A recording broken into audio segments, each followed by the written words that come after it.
Hello, beauties. Welcome back to the Midlife Butterfly podcast. This is Kenna Sue, and we're celebrating today. Yeah. It is my birthday. Woohoo! I'm super happy to be here today celebrating my birthday with you. This might not come on February 19th, but here I am. Here I am. I'm present, and after actually going through 3 days of like a full reset with my body, it did a deep cleanse itself. Those kind of times that your body just feels heavy and didn't want to do anything. And I just allow it.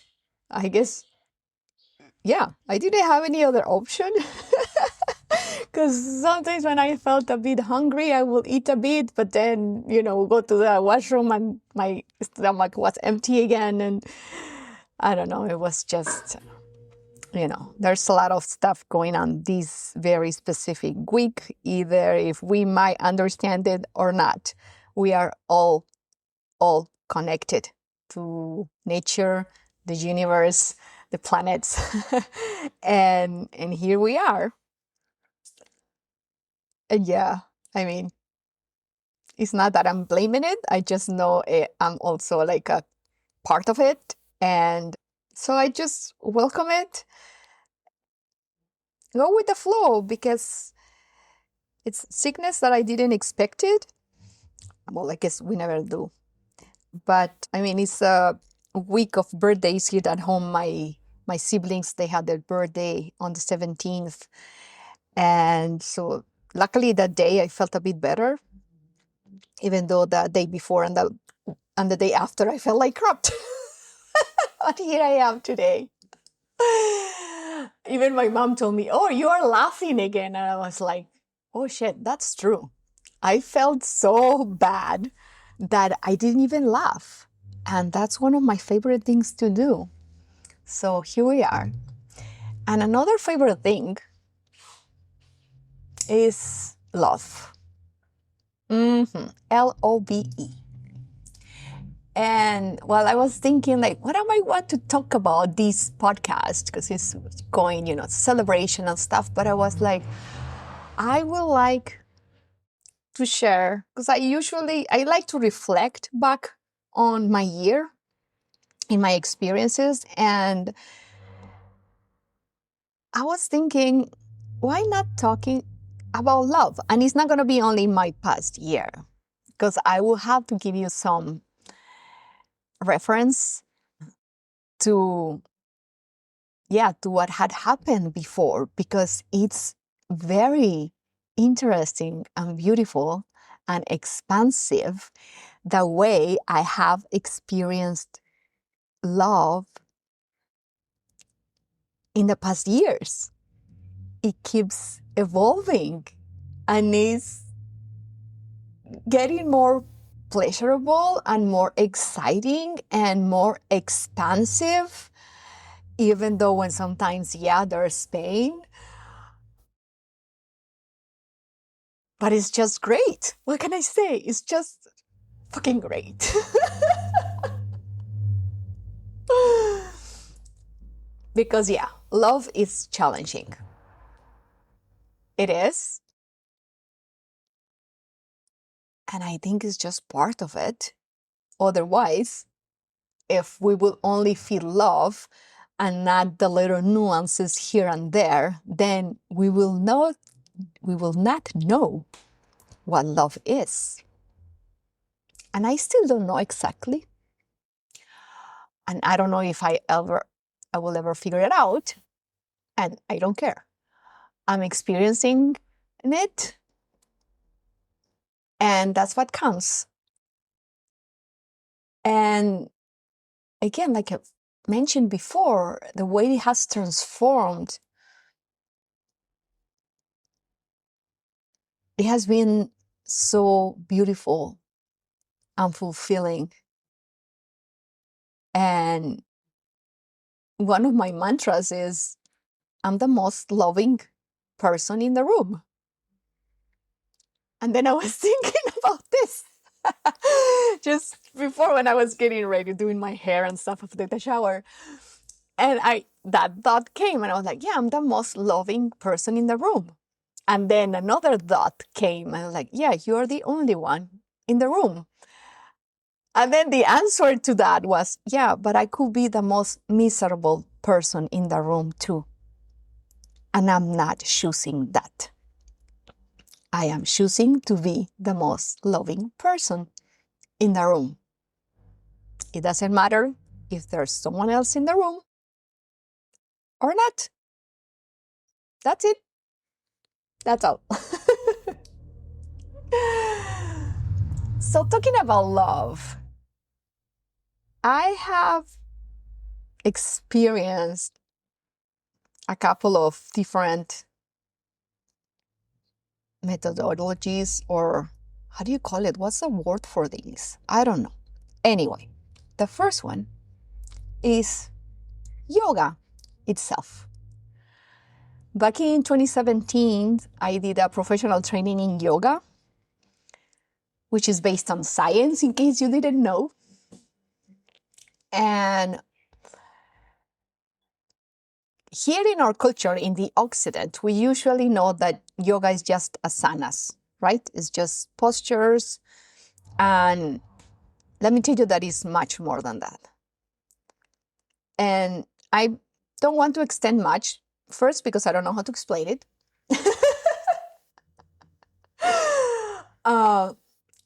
But I can feel it, and I have lived it. And I can resume it that yoga, for me, the science of yoga, while taking that training, it was the beginning to a most conscious spiritual journey, because we are all spiritual beings having a human experience. And that's what I say, more conscious, because I was already on the path. You are already on the path, right? And this path, what really taught me was how to live in love instead of from fear, as a Catholic Church does. And it was then that I understood why I never clicked with my religion at the time. Because how is it possible that just by being born, I'm already a sin? Have you ever wondered that? And why by dying, I will be judged by God? Hell no, it's just, no, I don't agree with that. And I hope you get my point. That fear is not the answer. Fear is how we have been programmed, and how that's actually how the collective works. And coming back to yoga, after years of practice, when finally my mind and body connected, then my soul did connect too. And then I understood at an embodied level that we humans are these three elements. We are mind, body, and soul. In some religions, they call it, Father, Son, and the Holy Spirit. And, we have our definitions, but I love just reframing that we are body, mind, and soul.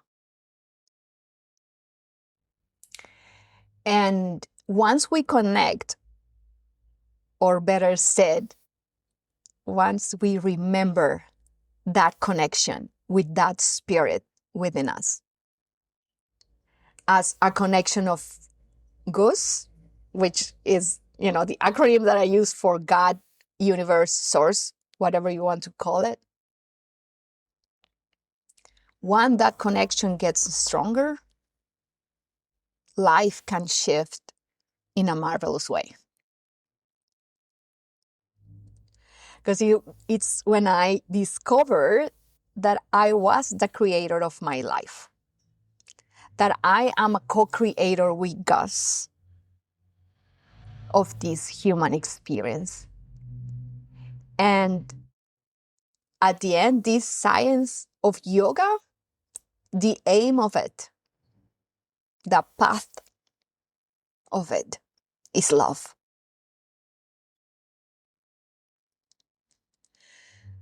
And then a few years later, well, to say 4 years ago, actually, I felt that my roots were calling me. My Mexican roots were calling me back home.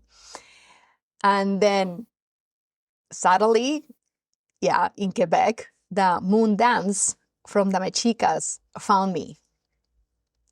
And I was like, what the heck? Like, my roots found me there. And just within a month or so, then I signed up to be part of the moon dance, and I got in, and of course everything aligned, and I was part of it. And the interesting part is that the archetypes that they use, because they don't call them gods, they have Huitzilopochtli and some other archetypes in there. And the teachings of this red path, it's also love.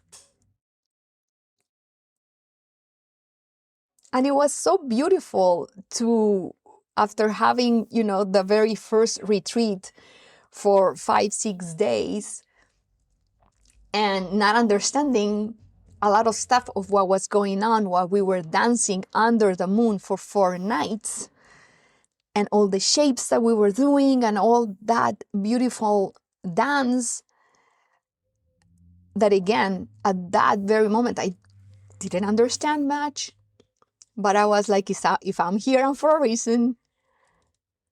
And by the end of the experience, I just cracked open, and sorry, those are my dogs.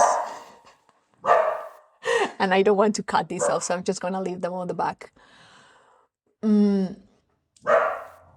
At the end of that experience, I remember I got into the car with my friend, finally closed the door, and I just started crying. My heart cracked open. I told her, I told my dear friend Luz, I said, I've never experienced this amount of love. And it's so beautifully overwhelming in my body that I couldn't explain it. And you can't explain it. As simple as that. You can't. As simple as that. And my eyes are watering now. You can hear my voice because it's one of the first times in my life that I was able to experience love at this level. So again, these were two very different doctrines, which love is the same aim. And I love that it's expansive, that is cherished and is shared openly.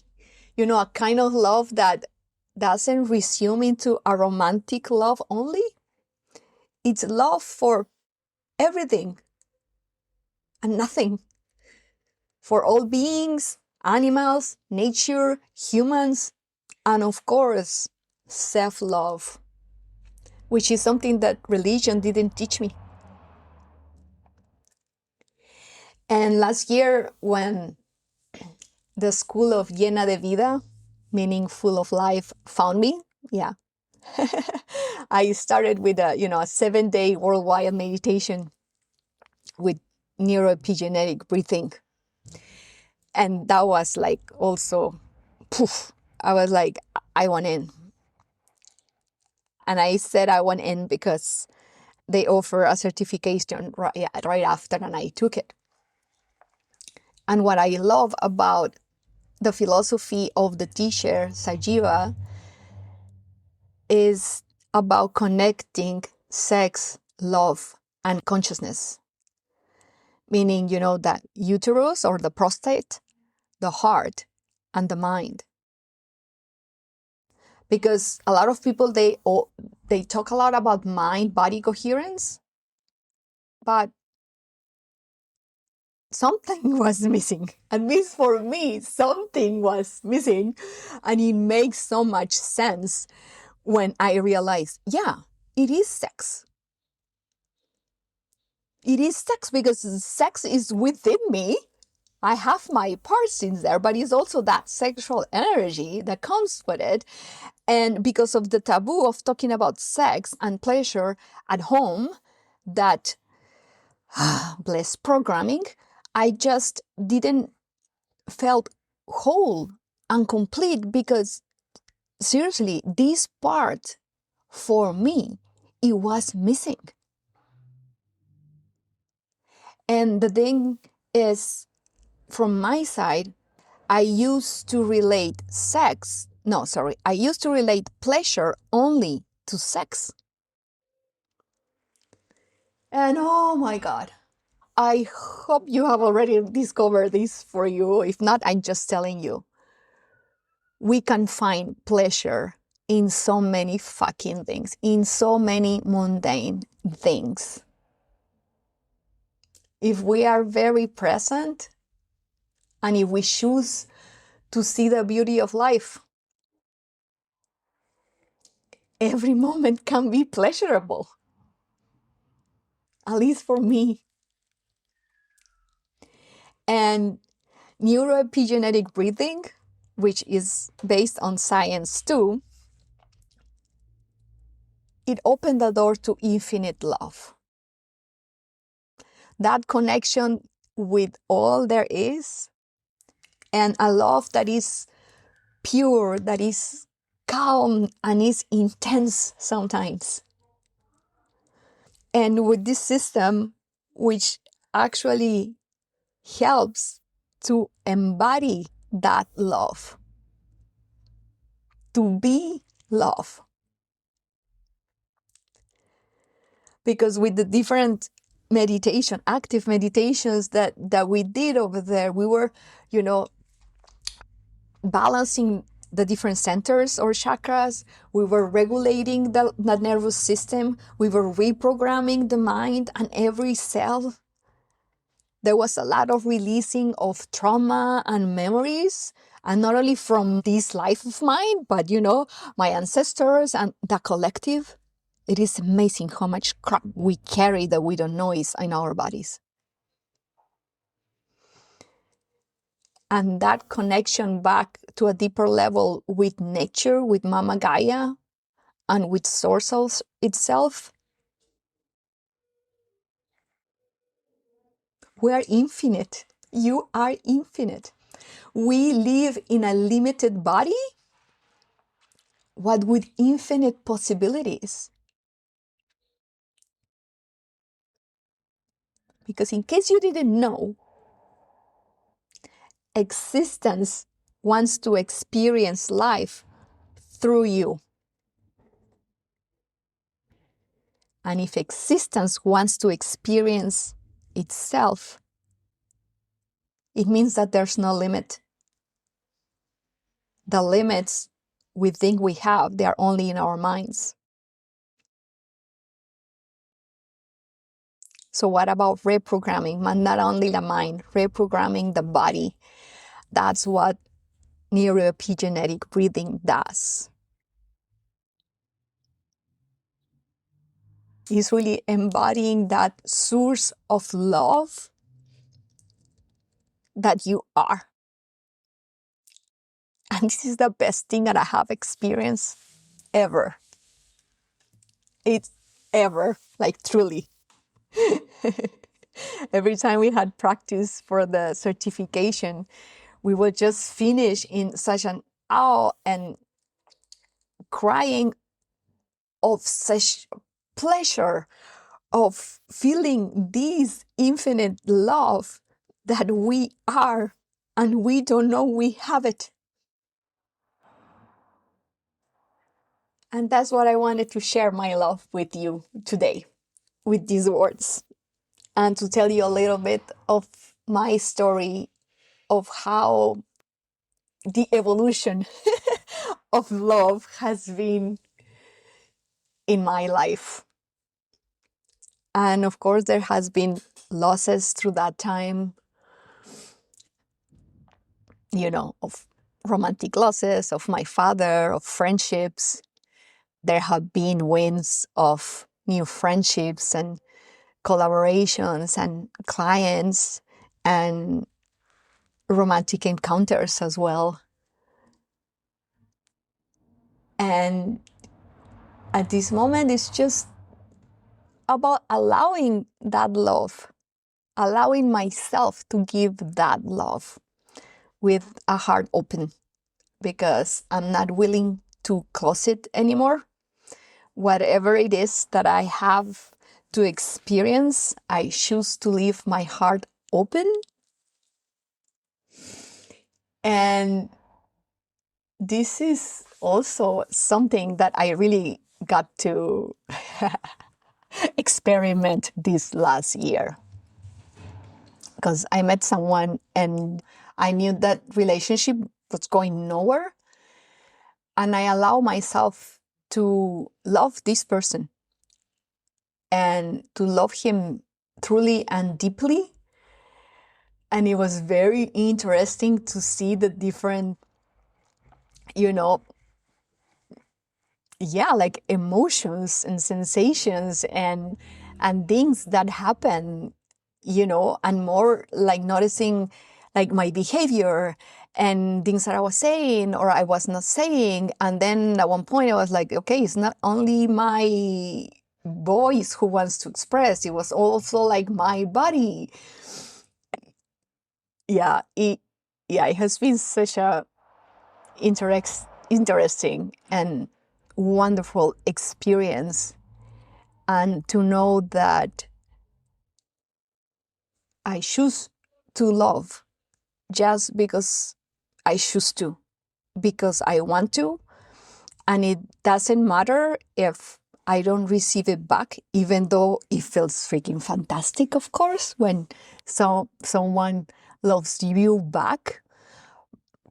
But by knowing that I am the source of love, and you are too, it changes everything. And one of the things that I mentioned, but just very slightly, was the fact that self-love has to be the base of it. Because once I learned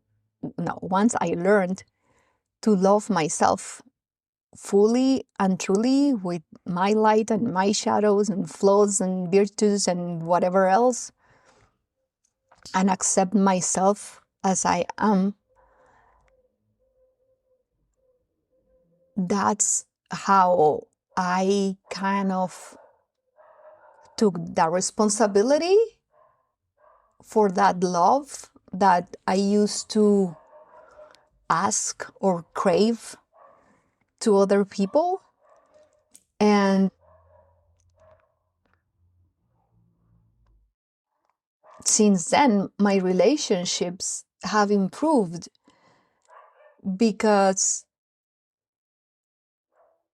since I love myself, I'm not making anyone responsible to love me back.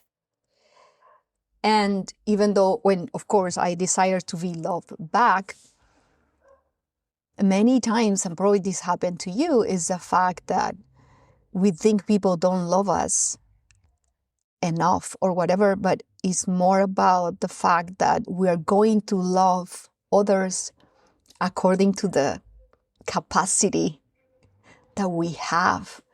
Therefore,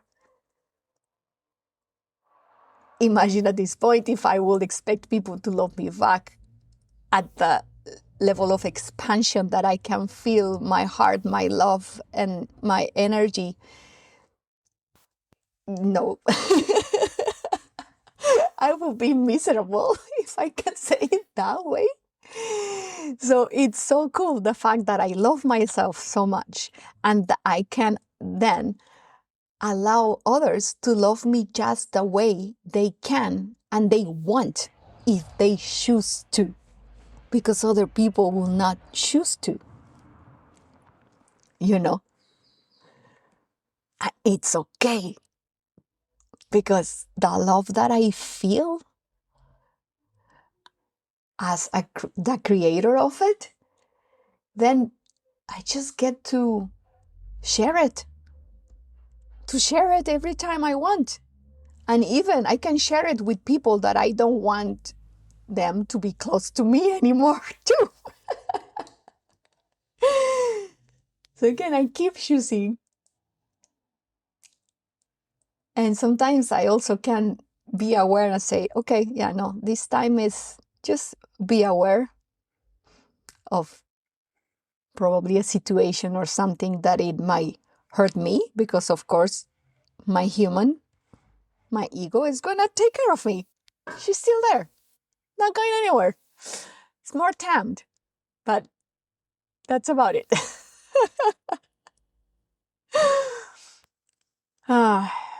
So I thank you. I want to thank you also today, my birthday, for listening, for taking your time and your energy to be here, to be part of my journey, even though most likely I might not know you. And just know that you can reach out whenever you want. I will be happy to know who you are and what your experiences are. Because even when it's fun, just, doing this, I really enjoy it. That's what I'm still here. But that connection with others, that community,